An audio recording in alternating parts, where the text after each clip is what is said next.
Թվեր, փաստեր եւ ֆինանսներ ամփոփում ենք շաբաթը Banks News-ի հետ։ Մինչ տարբեր հանրային ակտիվիստներ պատմում են անորակ կառուցած մանկապարտեզների եւ մսխումների մասին, կառավարությունը հերթական որոշմամբ 300 դպրոցի եւ 500 մանկապարտեզի կառուցման, վերակառուցման, նորոգման ծրագրի պատշաճ իրականացման համար կհատկացնի եւս 9 միլիարդ 6 միլիոն դրամ։ Վիճակագրական կոմիտեի նոր տվյալները փաստում են 2025-ի առաջին եռամսյակում 2024-ի նույն եռամսյակի համեմատ միջին ամսական անվանական աշխատավարձը Հայաստանում աճել է 5.7%-ով, կազմելով 298.879 դրամ։ Իդեպ Հայաստանի ամենաբարձր միջին անվանական աշխատավարձը Երևանում է 2025-ի առաջին եռամսյակում այն կազմել է մոտ 347.000 դրամ, նախորդ տարվա նույն ժամանակահատվածի համեմատ աճելով մոտ 6%-ով։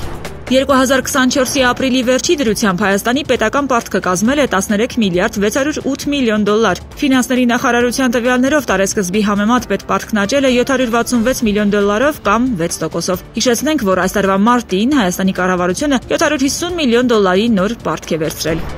2025-ի մարտի վերջի դրությամբ դրամով եւ արտարժույթով տրված վարկերի ծավալները Երևանում կազմել են 4.5 տրիլիոն դրամ, որը 2024-ի մարտի վերջի համեմատ աճել է մոտ 29%-ով։ Եվ վերջում զբոսաշրջային թվեր։ 2025-ի ապրիլին Հայաստան է այցելել 123.705 զբոսաշրջիկ, 40.265-ով քիչ նախորդ տարվա ապրիլից։ Ամենաշատը Հայաստան եկել են Ռուսաստանից, Վրաստանից եւ Իրանից։